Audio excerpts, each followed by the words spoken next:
ஆண்டவராகிய இயேசுவின் நாமத்தில் தொலைக்காட்சி நேயர்களுக்கு அன்பின் வாழ்த்துக்கள். இந்த நாளின் செய்தி God's divine appointments. தேவன் ஒன்று இந்த வாழ்க்கையிலே முன்னறிவித்திருக்கிறார். தோன்றுகிற எவனும் தோன்றும் முன்னமே பெயரிடப்பட்டிருக்கிறான். ஆண்டவர் உங்களுடைய வாழ்க்கையிலும் என் வாழ்க்கையிலும் நடந்தது, நடப்பது, நடக்கப் போவது எல்லாவற்றையுமே அவர் நிர்ணயித்திருக்கிறார். இந்த நாளிலே தேவன் நிர்ணயித்திருக்கிற ஒரு 6 காரியங்களை உங்களோடு நான் பகிர்ந்து கொள்ளும்படி விரும்புகிறேன். God's divine appointments. நாளில அன்பானவர்களே, இந்த செய்திகள் கிழக்கு என்று சொன்னால் அது தேவனுடைய முன்குறித்தல். தேவன் நிர்ணயித்திருக்கிறார். இந்த செய்தியை நான் உங்களோடு பகிர்ந்து கொள்ளுகிறேன் என்று சொன்னால் அது தேவனுடைய முன்னறிவிப்பு. அவருடைய தெய்வீக திட்டம் இல்லாமல், தெய்வீக நோக்கம் இல்லாமல் நாம் எதையுமே இந்த பூமியிலே சந்திக்க முடியாது.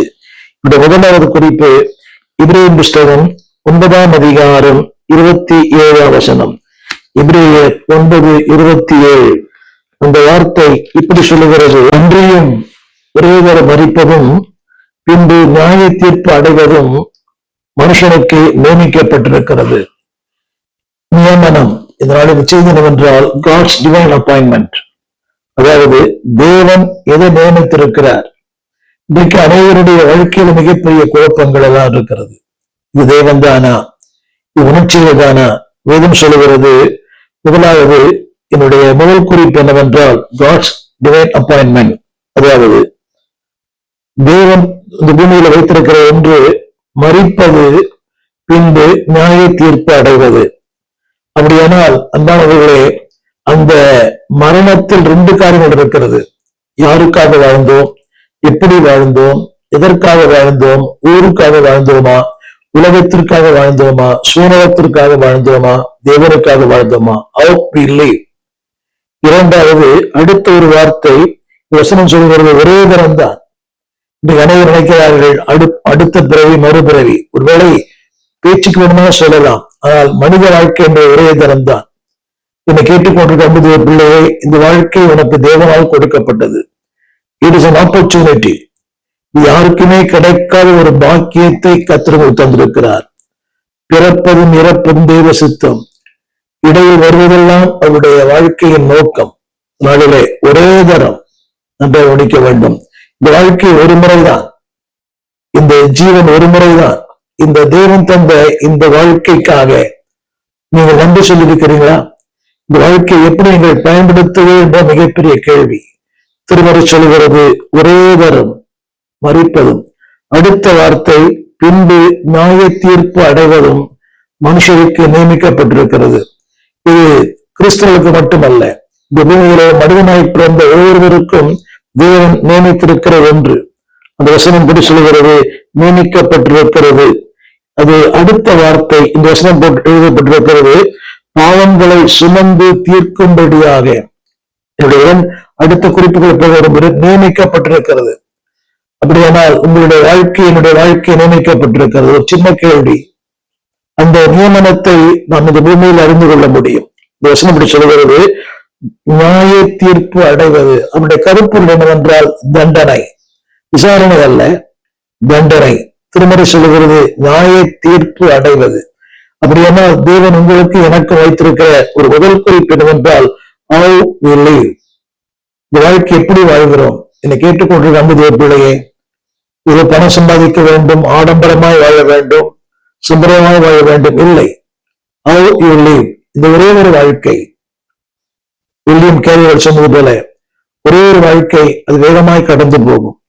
ஆண்டவருக்காக என்ன செய்கிறோமோ அது மாத்திரம் நித்தியத்தில் நம்மோடு நிலைத்திருக்கும். Only one life, it will be soon be past. What you are doing for Christ will never last. இந்த வார்த்தை ஒரே ஒரு வாழ்க்கை தான். சொல்வது நியமிக்கப்பட்டிருக்கிறது. ஆங்கிலத்திலே God appointed. ஒரு சின்ன கேள்வி, உங்கள் நியமனம் எப்படிப்பட்ட நியமனமா இருக்கும்? உங்கள் நியமனம் எப்படிப்பட்ட நியமனம்? தேவனுக்கு ஏற்ற நியமனமா, இல்லை உலகத்துக்கு ஏற்ற நியமனமா? சற்று ஆராய்ந்து பார்க்க ஒரு அன்பை கேட்கிறேன். God appoints. என்ன அப்பாயிண்ட் பண்ணிருக்க சொன்னா, பசுத்தவான்களுக்கு நீதி வைத்திருக்கிறார், துன்மார்க்கனுக்கு நியாயத்தீர்ப்பு வைத்திருக்கிறார். திரும்ப சொல்லுகிறேன், நீதிமான்களுக்கு நித்திய ஆசீர்வாதத்தை வைத்திருக்கிறார். துன்மார்க்கனுக்கு அவர் தண்டனை வைத்திருக்கிறார். எழுதப்பட்டிருக்கிறது God appoint. தமிழ் விதத்திலே தேவன் நியமித்திருக்கிறார். அந்த வசனத்தை படிக்கிறேன். நியமிக்கப்பட்டபடியே. ஒரு சின்ன கேள்வி, அன்பு தேவ பிள்ளையே, நீ எதற்காக நியமிக்கப்பட்டிருக்கிறாய்? ஆண்டவரை மையப்படுத்த, ஆண்டவருக்காக வாழ, ஆண்டவருடைய நாமத்தை உலகத்துல பிரஸ்தாபிக்க, அவருக்கு ஊழியம் செய்ய. ஏதோ குடும்பங்களுக்காக மட்டுமல்ல, பிறந்தேன், வளர்ந்தேன், வாழ்கிறேன், சம்பாதிக்கிறேன், ஆடம்பரமாய் வாழ்ந்தேன், மரித்தேன், அது அல்ல வாழ்க்கை. அதற்கு மேலான ஒரு வாழ்க்கையை கர்த்தர் உங்களுக்கு வைத்திருக்கிறார். ஒரு மேலான குறிக்கோளை உங்களுக்கு வைத்திருக்கிறார். You are appointed for a divine purpose. இரண்டாவதாக அப்போஸ்தலர் புஸ்தகம் 17ஆம் அதிகாரம் 31ஆம் வசனம், அந்த வார்த்தை இப்படி சொல்லப்பட்டிருக்கிறது. மேலும் ஒரு நாளை அவர் நியமித்திருக்கிறார். கவனித்து பாருங்கள். மேலும் ஒரு நாளை அவர் நியமித்திருக்கிறார். For what? அதுல தாம் நியமித்த மனுஷனை கொண்டு, நபரையும் நியமித்தார், நாளையும் நியமித்தார், அதனுடைய தண்டனையை நியமித்திருக்கிறார். கவனிக்க வேண்டும். அவர் ஒரு நாளை குறித்திருக்கிறார். அது மட்டுமல்ல, தான் நியமித்த, ஆங்கில வேதத்துல டிவைன் அப்பாயின்மெண்ட், தான் நியமித்த, அதிலே அவர், அந்த வசனம் இப்படி சொல்லப்பட்டிருக்கிறது, அதிலே அவர் தாம் நியமித்த அந்த மனுஷனை கொண்டு, ஆண்டவர் இயேசு, அந்த மனுஷனை கொண்டு பூமியை நியாயமாய் நியாயம் தீர்ப்பார். இங்கே கவனிக்க வேண்டும். அதாவது இரண்டாவது ஒரு குறிப்பு, காட் அப்பாயின்மெண்ட். யாருக்கு தெரியுமா? தாம் நியமித்த மனுஷனை கொண்டு இந்த பூலோகத்தை நீதியாய் நியாயம் தீர்ப்பார். என்னை கேட்டுக்கொண்டிருக்கிற அன்பு தேவ பிள்ளையே, அவர் நீதியாய் நியாயம் தீர்க்கிற தேவன். இந்த பூலோகத்தை, அதில் நீங்களும் நானும் அடக்கமா இருக்கிறோம். உங்களுக்கும் எனக்கும் ஒரு நியாய தீர்ப்பு இருக்கிறது. நீதிமானுக்கு இந்த பூமியிலே, துன்மார்க்கருக்கு நித்தியத்திலே வசனப்பட்ட ஒரு நாளை நியமித்திருக்கிறார். அப்படியானால் உன் வாழ்க்கையில், என் வாழ்க்கையிலும் ஒரு சில காரியங்கள் நடக்காமல் இருக்கலாம், சில காரியங்கள் கைகூடாமல் இருக்கலாம், ஜனங்கள் கேட்கப்படாமல் இருக்கலாம். ஆனால் ஒன்று நிச்சயம், ஒரு நாளை கர்த்தர் உங்களுக்கு நியமித்திருக்கிறார். ஆரம்பத்தில் சொன்னேன், முதல் குறிப்பு, நித்தியத்திலே ஒரு நித்தியத்தை நியமித்திருக்கிறார். நித்தியத்தில் உண்டாகிற பலன்களை நியமித்திருக்கிறார். இரண்டாவது, ஒரு நாளை உங்களுக்காக, அந்த வார்த்தையை படிக்கிற கேளுங்கள், திரும்பமாக ஒரு நாளை அவர் முன்குறித்திருக்கிறார். தாம் முன்குறித்த அந்த மனிதனை கொண்டு இந்த பூலோகத்தை நீதியாய் நியாயம் தீர்ப்பார். இதை நாம் அடிக்கடி கேட்கிறோம்.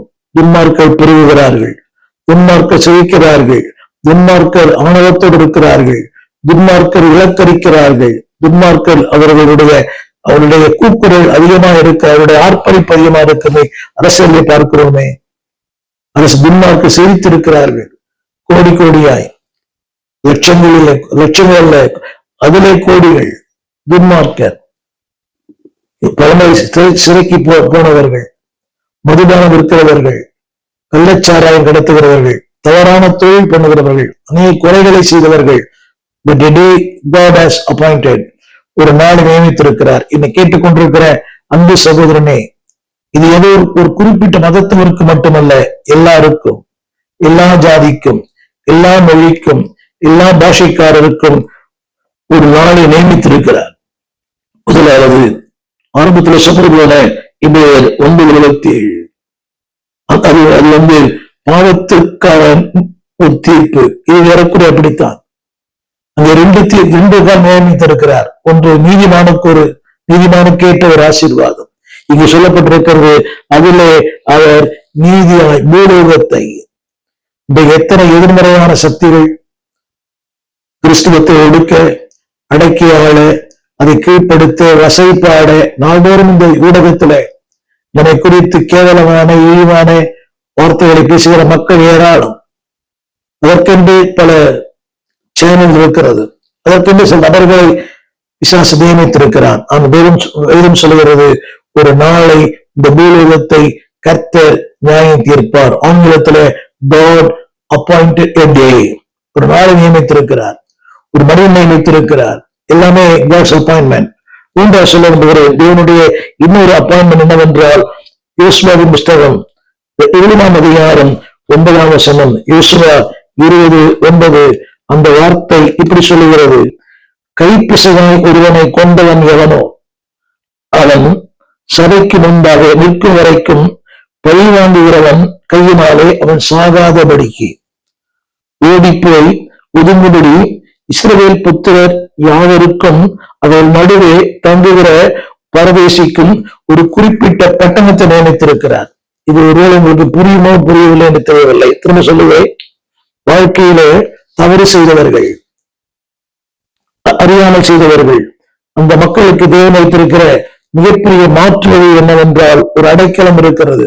தமிழ்ல படிக்கிறேன், கைப்பிசகாய் ஒருவனை கொன்றவன் எவனோ அவன் சபைக்கு முன்பாக நிற்கும் வரை பழிவாங்குகிறவன் கையினாலே சாகாதபடிக்கு ஓடிப்போய் ஒதுங்கும்படி இஸ்ரவேல் புத்திரர் யாவருக்கும் அவர்கள் நடுவே தங்குகிற பரதேசிக்கும் குறிக்கப்பட்ட பட்டணங்கள் இவைகளே. அது குறிக்க விரும்புகிறேன். கைப்பிசகாய். இரண்டாவது, அதாவது தவறான வாழ்க்கை வாழ்ந்தவர்கள். மூன்றாவது, பழிவாங்கும் அந்த நாள் வரைக்கும். நான்காவது, சாகாதபடிக்கு. ஐந்தாவது, ஒதுங்கும்படி. இவர்தான் கிறிஸ்துவ அடைக்கலம். கிறிஸ்துவின் அடைக்கலத்தில் சிலுவையின் மாநிலையில் கண்மலை வெடிப்பதனிலே புகலிடம் கண்டுகொண்டேன். ஒரு மிகப்பெரிய புகலிடத்தை கர்த்தர் வைத்திருக்கிறார். சொல்லப்பட்டிருக்கிறது, அவர்கள் நடுவே தங்குகிற பரதேசிக்கு கூட எளியவனுக்கும் ஏழைக்கும் திக்கற்றவனுக்கும் ஒன்றுமில்லாதவர்களுக்கும் ஒரு அடைக்கலத்தை வைத்திருக்கிறார். God appointed. அன்பு பிள்ளையை நீங்கள் சரியா புரிந்து கொள்ள வேண்டும் என்று விரும்புகிறேன். உனக்கும் ஒரு அடைக்கலம் உண்டு. இன்றைக்கு அடைக்கலம் இல்லாத மக்கள் ஏராளம். இத்தனை முதியோர் இல்லங்கள், எத்தனை முதியோர்கள் இன்றைக்கு அனாதைகளாக வீதிகளிலே, மருத்துவமனைகளிலே, இந்த முதியோர் இல்லத்துல தங்க வைக்கப்பட்டிருக்கிறார்கள். என்னை கேட்டுக்கொண்டிருக்கிற அன்பு பிள்ளையே, God appointed a refuge. ஆண்டவர் உனக்கு என்று ஒரு அடைக்கலத்தை வைத்திருக்கிறார். எனவேதான் எபிரேயன் சொல்லுகிறான், அடைக்கலமாய் ஓடி வந்த நமக்கு மாறாத 2 விசேஷத்த நன்மைகளை கர்த்தர் வைத்திருக்கிறார். God appointed a refuge. உனக்கு என்று அடைக்கலம். நீ அனாதை அல்ல, நீ தனிமை அல்ல, நீ பரதேசி அல்ல, நீ கொலை செய்யப்பட வேண்டும் அல்ல. அது சொல்லப்பட்டிருக்கிறது, பரதேசிக்கும் தங்கும்படி. அவர் நடுவில் தங்குகிற பரதேசிக்கும். நம்புகிற பிள்ளை, உலகத்தில் அதிகமாக பயன்படுத்துகிற வார்த்தை நீ ஒரு பரதேசி. சிங்கக்காரன் சொல்லுகிறான், நான் பரதேசியாய் தங்கு வீட்டில உம்முடைய பிரமாணங்களே எனக்கு கீதங்கள் ஆகின. உம்முடைய பிரமாணங்கள் எனக்கு கீதங்கள் ஆயிற்று. என்னை கேட்டுக்கொண்டு அன்பு பிள்ளையே, இந்த வசனத்தை நான் வேதத்துல படிக்கவில்லை. சகோதர ஜீவானந்த ஒரு வீட்டிலே ஒரே ஒரு வசனம் தான் இருந்தது. அந்த வசனம் இதுதான். உள்ளே நுழையும் போது இந்த வசனம் இருக்கிறது, நான் பரதேசியாய் தங்கு வீட்டில் உம்முடைய பிரமாணங்களே எனக்கு கீதங்கள் ஆகின. அந்த வசனத்தை அவர்கிட்ட தான் பார்த்தேன். 1970ஆம் ஆண்டு நான் அந்த வீதியிலே குடியிருந்தேன். அவர் வீட்டுக்கு எதிர் வீட்டிலே குடியிருந்தேன். மாலை நேரங்களிலே அவருக்கு போய் உதவி செய்வேன். மகிழ்ச்சி பத்திரிகைக்கு அதை ஒட்டுவது, ஸ்டாம்ப் ஒட்டுவது, அவருடைய கணக்கு வழக்குகளை பார்ப்பது.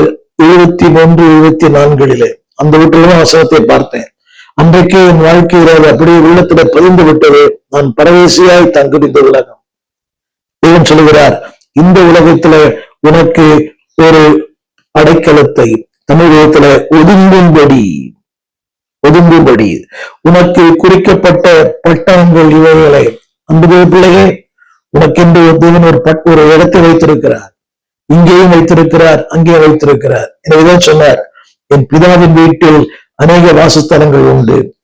அப்படி இல்லாதிருந்தால் நான் உங்களுக்கு சொல்லியிருப்பேனே. என்னை கேட்டுக்கொண்டிருக்க அன்பு பிள்ளையே, உனக்கு ஒரு பட்டணம், அடைக்கல பட்டணம் உண்டு. நீ அனாதை அல்ல, நீ பரதேசி அல்ல, நீ திக்கற்றவன் அல்ல. இந்த நாளிலே அன்பான வேண்டுகோள், அந்த குறிக்கப்பட்ட பட்டணமாகிய கிறிஸ்துவின் அடைக்கலம். சபைக்குள்ளே ஓடிவா, உனக்கு ஆதரவு உண்டு, அடைக்கலம் உண்டு, பாதுகாப்பு உண்டு, பராமரிப்பு உண்டு, மேன்மை உண்டு, உயர்வு உண்டு. எல்லாவற்றுக்கும் மேலாக சத்துருவின் கைக்கில் நீங்களாக்கி தப்பிப்பாய். தண்டனை இல்லை, no more condemnation. எனவேதான் இதுவும் சொல்வது, அவருடைய குமாரனை ஏற்றுக்கொள்ள எத்தனை பேர்களோ அத்தனை பேர்களும் நித்திய ஜீவனை அடையும்படி. ரோமர் 8:1 சொல்லுகிறது, ஆவியில மக்கள் உனக்கு ஆக்கின தீர்ப்பு இல்லை. உனக்கு ஆக்கின தீர்ப்பு இல்லை மகளே, ஆக்கின தீர்ப்பு இல்லை. ஏனென்றால் உனக்கு என்று ஒரு குறிக்கப்பட்ட ஒரு பட்டணத்தை கற்று வைத்திருக்க. அவர்கள் தனிமையா இருக்கலாம், இது ஒரு தனித்து உதவியா இருக்கலாம். கணவன் இல்லாமல், மனைவி இல்லாமல், பிள்ளைகள் இல்லாமல், there is a place appointed for you. இங்கேயும் வைத்திருக்கிறார், நித்தியத்தில் வைத்திருக்கிறார். நீ அனாதையாவதில்லை. காரணம், நீ அன்பரின் இயேசுவின் திருமகள், அன்பரின் இயேசுவின் திருமகன். ஒரு நாளும் அனாதையாவதில்லை. என்னுடைய 4வது குறிப்பு சொல்லுகிறேன். தேவன் வைத்திருக்கிற அடுத்த ஒரு நியமனம் 1 தெசலோனியர் 5ஆம் அதிகாரம் 9ஆம் வசனம். 1 தெசலோனியர் 5:9 அந்த வசனம் இப்படி சொல்லுகிறது, தேவன் நம்மை கோபாக்கினைக்கு நியமிக்காமல். கவனித்து பாருங்கள்.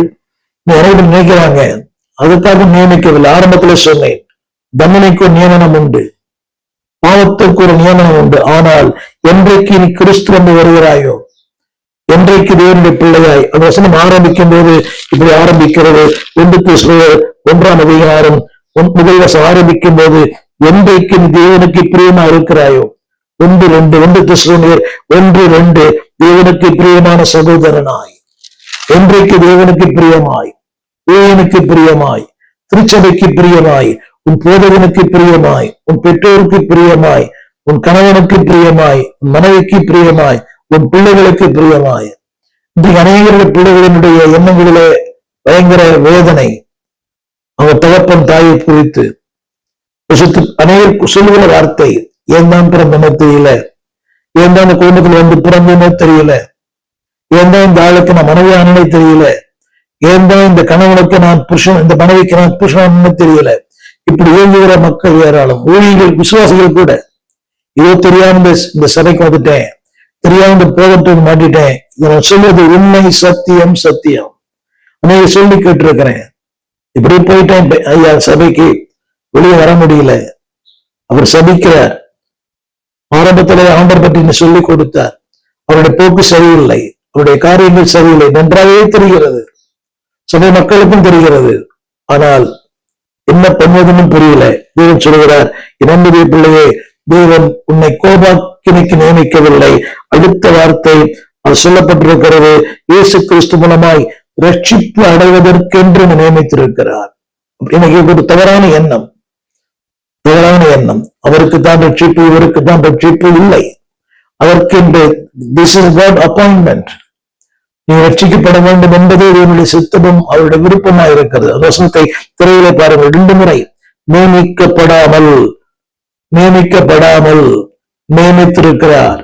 எதற்காக நியமிக்கவில்லை? கோபாக்கினைக்காக அல்ல. அவர் எதற்காக நியமித்திருக்கிறார்? அவருடைய ரட்சிப்பை பெறுவதற்காக. இவ்வளவு பெற்ற ரட்சிப்பு, பெரிய ரட்சிப்பு. It is free but is not cheap. இது இலவசம், ஆனால் மலிவல்ல. இன்றைக்கு மக்கள் அதை மிக மலிவாக எண்ணுகிறார்கள். பிகாஸ் அது இலவசமாக கிடைத்தது. 2வது பிள்ளை சபைக்கு போகிறாயே, அது எவ்வளவு விலையேறப்பட்டு தெரியுமா? அந்த சபை உருவாகுவதற்கு அந்த ஊரில் நிறுத்திக் கொண்ட பிரயாசங்கள், அவன் கடந்து வந்த பாதை. நான் ஒரு சின்ன ஆரம்ப 73, 74, 75 சென்னையில பின்தங்கிய ஒரு ஸ்லம் ஏரியா, ரொம்ப பின்தங்கிய ஸ்லம் ஏரியா, ஆசீர்வாதபுரம் இன்றைக்கும் இருக்கிறது. அங்கே ஒரு 7 பாடசாலை அங்கே ஆரம்பித்தோம். பயங்கர குடிகாரர்கள், பயங்கர மோசமானவர்கள் அங்கே ஆரம்பித்தோம். சின்ன இரவு பாடசாலை. அவர்கள் அந்த பிள்ளைகள் படித்து முடித்த பிறகு அங்கே கூட்டம் நடத்துவோம். மிக எல்லாரும் போய் வருந்தி அழைக்க வேண்டும். அடுத்து ஒரு வீட்டினுடைய தாய்வாரம். இந்த தாய்வாரத்துல அந்த பாத்ரூம் வீட்டு இருக்கும். ஒரு 4 பேர் உட்கார முடியும், 5 பேர் தான் உட்கார முடியும். அதுல நானும் மறைந்த டாக்டர் ஜான் சாலமன் அவர்களும் இந்த ஊழியத்தை இணைந்து ஆரம்பித்தோம். அவரும் அங்கு வருவார். இப்படியாக பின்தங்கிய இடத்திலே இந்த ஊழியத்தை ஆரம்பித்தோம். இன்றைக்கு ஆண்டவர் இந்த ஊழியங்களை ஆசீர்வதித்திருக்கிறார். அதாவது பிள்ளைகளே, நேற்று தினத்திலும் கூட ஒரு மிகப்பெரிய பிரம்மாண்டமான கூடுகையிலே பேசும்படியாய் போர்ச்சுகல் என்ற தேசத்திலே பல மொழி பேசுகிற, பல ஜாதிகள் பேசுகிற ஒரு மிகப்பெரிய சபையிலே கர்த்தருடைய வார்த்தையை பேசுவது அனுக்கிரகம் பண்ணினார். என்னுடைய ஒரு கருத்து என்னவென்றால், இயேசு கிறிஸ்து மூலமாய் ரட்சிப்பு அடைவதற்கென்றே, ரட்சிப்பு என்ற வார்த்தைக்கு விடுதலை, மீட்பு, சுகம், வாழ்வு, ஆசீர்வாதம், உயர்வு, எல்லாமே வாழ்வடைய, மீட்படைய, சுகமடைய, மேன்மையடைய, உன்னத நிலை அடைய கர்த்தர் நியமித்திருக்கிறார். It's a God's divine appointment to be saved. இன்னும் காலம் தள்ளாதே, நாட்களை வீணாக்காதே. அடுத்த ஒரு குறிப்பை சொல்ல விரும்புகிறேன். தேவன் உங்களை நியமித்திருக்கிற என்னாகும் புஸ்தகம் 4ஆம் அதிகாரம் 19ஆம் வசனம். என்னாகும் 4:19. அந்த வார்த்தை இப்படி சொல்லுகிறது. Why was a divine appointment? இவர் ரட்சித்த நோக்கம் என்ன? உங்களை நியமித்த நோக்கம் என்ன? அவர் கொடுத்த அடைக்கலத்தின் நோக்கம் என்ன? ஒரே ஒரு நோக்கம்தான். என்னாகும் புஸ்தகம் 4ஆம் அதிகாரம் 19ஆம் வசனம். வசனத்தை வாசிக்கிறேன். அவர் சொல்லுகிற வார்த்தை, ஆரோனும் அவன் குமாரனும். இந்த 18 வாசிக்கிறேன். என்னாகும் 4:18. அவர்கள் மகா பசுத்தமானவர்களை கிட்டுகையில் சாகாமல் உயிரோடு இருக்கும்படிக்கு நீங்கள் அவளுக்கு செய்ய வேண்டியதாவது. இது ஆண்டவருடைய வார்த்தை. கர்த்தர் மோசேயை பார்த்து சொல்லுகிறார். நீங்கள் அவர்களுக்கு செய்ய வேண்டியது என்ன? ஆரோனும் அவன் குமாரரும் வந்து அவர்களில் அவனவனை அவனவன் செய்யும் வேலைக்கும் அவனவன் சுமக்கும் சுமைக்கும் நியமிக்க கடவர்கள். புரியும் நினைக்கிறேன்.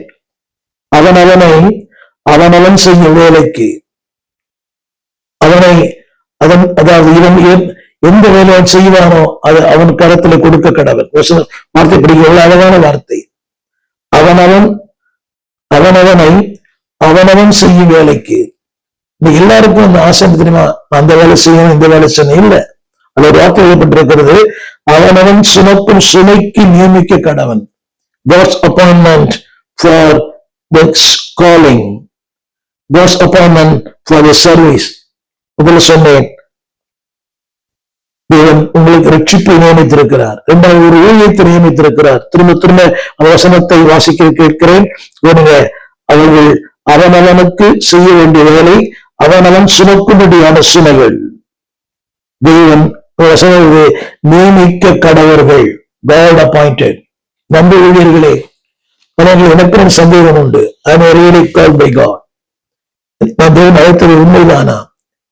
எதிர்ப்புகள் வரும்போது, ஏளனங்கள் வரும்போது, பரியாசங்கள் வரும்போது, நிந்தனைகள் வரும்போது, நம்மை குறித்து தீமையாய் பேசும்போது, கூட இருந்தவர்கள் குழிப்பறிக்கும் போது, நம்பிக்கை துரோகம் செய்யும் போது, நம்ம அபிஷேகத்தை கனம் பண்ணாத போது, நம்முடைய மேன்மைகளை உணராத போது, தேவன் சொல்லுகிறார், God appointed. இதை கேட்டுக்கொண்டு நம்புகிற பிள்ளையே, God appointed your ministry. God appointed. உங்களை கர்த்தர் சபையிலே நியமித்திருக்கிறார். உங்களை இன்றைக்கு நீங்கள் பிரபலமா எல்லாம் இருக்கலாம். இன்றைக்கு நீங்கள் பயனற்ற ஒருவராக இருக்கலாம். ஏற்ற காலத்திலே கர்த்தர் உங்களை பயன்படுத்துவார். You are appointed by God. பலமுறை ஊடகத்தில் சொல்லியிருக்கிறேன். நானும் ஒரு திருச்சபையில பல ஆண்டுகள் இருந்தேன். பயன்படுத்துவதற்கான வாய்ப்பே இல்லை. ஆனால் எனக்கு வந்து அநேக சீனியர் இருக்கிறாங்க. ஆனாலும் எனக்கு தெரியும், ஏற்ற காலத்திலே தேவன் எதை நியமித்திருக்கிறாரோ அதை செயல்படுத்துவார். அதை செயல்படுத்தும் ஆண்டவர். கடைசியாக சொல்லி முடிக்க விரும்புகிறேன். ஆண்டவர் எதை நியமித்திருக்கிறார்? லூக்கா சுவிசேஷம் 22ஆம் அதிகாரம் 29ஆம் வசனம். ஒரு மகிமையான வாழ்க்கையை, மகிமையான சிங்காசனத்தையும் மகிமையான முடிவை உங்களுக்கு வைத்திருக்கிறார். A glorious life. 22ஆம் அதிகாரம் 29ஆம் வசனம். ஆகையால் என் பிதா எனக்கு ஒரு ராஜ்யத்தை ஏற்படுத்தினது போல நானும் உங்களுக்கு ஏற்படுத்துவேன். எத்தனை மகிமையான வார்த்தை. என் பிதா எனக்கு ஒரு ராஜ்யத்தை ஏற்படுத்தினதை போல நானும் உங்களுக்கு ஏற்படுத்துவேன். A glorious appointment. என் பிதா எனக்கு ஏற்படுத்தினது போல. நம்புகிற பிள்ளையை, பிதாவாகிய தேவன் குமாரனுக்கு ஒரு ராஜ்யத்தை ஏற்படுத்தி இருப்பாரானால் உனக்கு ஒரு மகிமையான, மேன்மையான, மகத்துவமான ராஜ்யத்தை கர்த்தர் ஏற்படுத்தி இருக்கிறார். எனவே God's appointment. 6 குறிப்பை சொல்லுவது. நம்பர் 1, பாவிகளின் மரணத்தை நியமித்திருக்கிறார். 2வது, பாவிகளின் நியாய தீர்ப்பை கர்த்தர் நியமித்திருக்கிறார். 3வது, தவறு செய்த மக்களுக்கு ஒரு அடைக்கலத்தை கர்த்தர் நியமித்திருக்கிறார். 4வதாக, அன்பானவர்களே, ரட்சிப்பை உங்களுக்கு எனக்கு ரட்சிப்பை நியமித்திருக்கிறார். ரட்சிப்பின் நாள் மறக்க முடியாது. 5வதாக, உங்களுக்கு எனக்கும் ஒரு ஊழியத்தை கர்த்தர் நியமித்திருக்கிறார். கடைசியாக ஒரு மகிமையின் ராஜ்யத்தை கர்த்தர் வைத்திருக்கிறார். எனவே the divine appointment, தேவனுடைய தெய்வீக முன்குறித்தல், தெய்வீக திட்டம், தெய்வீக நோக்கத்தில் இணைந்து செயல்பட உங்களை அழைக்கிறேன். Don't waste God's divine appointment. தேவனுடைய தெய்வீக திட்டத்தை இழந்துவிட வேண்டாம். உங்களுக்கு ஜெபிக்க விரும்புகிறேன். ஜெபிப்போம். வானத்தையும் பூமியை படைத்த நல்ல ஆண்டவரே, தர்மையான வேலைக்காக நன்றியோடு துதிக்கிறோம். ஒரு நாளை நியமித்தீர், ஒரு நபரை நியமித்தீர், நாளின் சம்பவங்களை நியமித்தீர். எல்லாமுடைய இரக்கம், ரட்சிப்பை நியமித்தீர். ஆண்டவரே, உங்களுக்கு ஒரு அடைக்கலத்தை நியமித்திருக்கிறீர், எங்களுக்கு ஒரு ஊழியத்தை நியமித்திருக்கிறீர், ஒரு ராஜ்யத்தை நியமித்திருக்கிறீர். உங்களுடைய அந்த நியமனத்தில், உங்களுடைய அந்த டிவைன் அப்பாயின்மெண்ட்ல நாங்களும் பங்கு பெற ஒரு நாளும் அதை விட்டு விலகாதபடி என்ன நியமித்திருக்கிறீரோ, திட்டமிட்டிருக்கிறீரோ அதை செய்து முடிக்க எங்களுக்கு கிருபை பலனை தாரும். வல்ல கரத்துல எங்களை தாழ்த்தி ஒப்புக் கொடுக்கிறோம். உங்களுடைய தெய்வீக அந்த முன்குறித்தல், தெய்வீக நியமனம் எங்கள் வாழ்க்கையில பெய்த்து விடாதபடி உடைய அன்பின் கரங்களை எங்களை தாழ்த்துகிறோம். ரட்சிப்பை நியமித்தீர், ராஜ்யத்தை நியமித்தீர், ஒரு ஊழியத்தை நியமித்தீர். அவைகளை செய்து முடிக்க என் வாழ்க்கையில மெய்ப்பொருளாய் மாற உடைய அன்பின் கரத்துல ஒப்புக் கொடுக்கிறோம். செய்தி கேட்கிற உன்னுடைய வாழ்க்கையிலையும் வாட் எவர் தி அப்பாயின்மெண்ட், அந்த நித்தியத்தில நீ நியமித்திருக்கிற ஒன்றை அப்படியே செய்து முடிப்பீராக. உடைய கரத்திலே தாழ்த்தி ஒப்புக் கொடுக்கிறோம். உடைய நாமம் மையப்படட்டும். கேட்கிற மக்களை ஆசீர்வதிங்க. யாரெல்லாம் இன்றைக்கு அடைக்கலம் இல்லாமல் ஓடிக்கொண்டிருக்கிறார்களோ, இடத்துல அடைக்கலம் உண்டு, ஒதுங்கும்படிய நிழல் உண்டு. கிறிஸ்துவின் அடைக்கலத்தில், கண்ணலை மாநிலில் அந்த சிலுவையின் மறைவில எங்களுக்கு ஒரு ஒதுக்க வைத்திருக்கிறீர்ப்பா. காற்றுக்கு ஒதுக்காகவும் அந்த பெருவெள்ளத்துக்கு புகலிடமாகவும் எங்களுக்கு வைத்திருக்கிறீரே, நீரே அப்படி இருக்கிறீர் என்பதன் எங்கள் கண்ணலை, எங்கள் கோட்டை தொடர்ந்து பிள்ளைகளை பாதுகாத்துக் கொள்ளும். எங்களுக்கு வைத்திருக்கிற அந்த மிகப்பெரிய ராஜ்யத்துல, என் பிதா எனக்கு கொடுத்த ராஜ்யத்தை போல நான் உங்களுக்கு ராஜ்யத்தை கொடுக்கிறேன், நியமித்திருக்கிறேன். அந்த நியமனத்திலே நாங்களும் பங்கு பெற கிருபைதார். உடைய அன்பின் கரங்களிலே தாழ்த்துகிறோம். ஆண்டவர் இயேசுவின் நாமத்தில் நல்ல பிதாவே, ஆமேன், ஆமேன். அன்பான பிள்ளைகளே, you are appointed by God. இந்த செய்தி கேட்க முடியாத நியமித்திருக்கிறார். இவன் நீங்கள் கேட்க முடியாது, நானும் பேச முடியாது. கேளுங்கள். இதை போல ஏறக்குறைய 12,000 மேற்பட்ட செய்திகளை இந்த ஊடகத்தில் இருக்கிறது. ஊழியர்களுக்காக, விசுவாச மக்களுக்காக, சங்கீத விளக்கவுரை, நீதிமன்ற விளக்கவுரை, இப்படி 12,000 மேற்பட்ட செய்திகள் இருக்கிறது. கேளுங்கள், ஆசீர்வாதம் பெறுங்கள். அன்பானவர்களே, நீங்கள் திரையிலே திறந்த வாசல் துதியொலி கீதங்கள் என்ற ஒரு பாடல் புஸ்தகத்தை நீங்கள் பார்க்கலாம். ஏறக்குறைய ஒரு 773 பாடல்கள், புதிய பாடல்கள், பழைய பாடல் இருக்கிறது. சபையிலே பாடி கர்த்தரை ஆராதிக்க இந்த புஸ்தகத்தை வெளியிட்டிருக்கிறோம். இது ஊழியர்களுக்காக, சபைகளுக்காக நாங்கள் அதை குறைந்த விலையிலே கொடுக்கிறோம். இந்த பாடல் உங்களுக்கு தேவையானால் நீங்கள் எங்களோடு கூட தொடர்பு கொள்ள முடியும். இந்த கீழ்காணும் இந்த தொலைபேசிகளை எங்கள் தொடர்பு கொள்ளலாம். கூகுள் பே, அதில் நீங்கள் பணம் அனுப்பலாம். ஊழியர்களுக்கு அதில் சலுகைகள் உண்டு. நீங்கள் மொத்தமாக வாங்கும்போது அதை நாங்கள் உங்களுக்கு சலுகை செய்வோம்.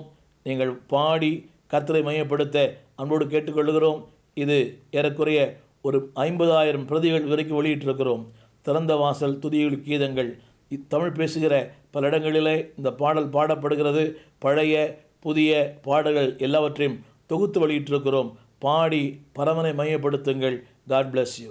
கர்த்தர் ஆசீர்வதிப்பாராக. எங்கள் ஆராதனைகள் இந்த கீழ்கண்ட விலாசத்திலே நடக்கிறது.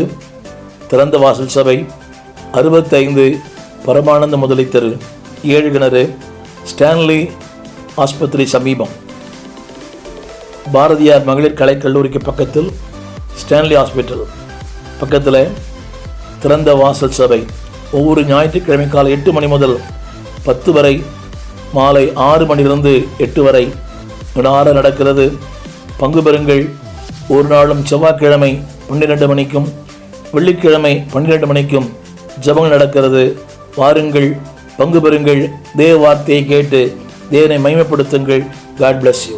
எங்கள் விலாசம் போதகர் ஸ்டீஃபன் தேவகுமார், திறந்த வாசல் சபை, நம்பர் 65, பரமானந்த தெரு, 7 கிணறு, சென்னை 600001.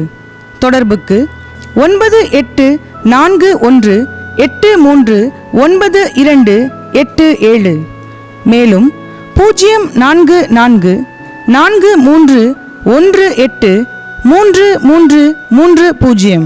எங்கள் மின்னஞ்சல் stephen.opendoor@gmail.com. எங்கள் தேவ செய்திகளை யூடியூப் சேனலில் பார்த்து பயனடையுங்கள். தேவன் உங்களை ஆசிர்வதிப்பாராக.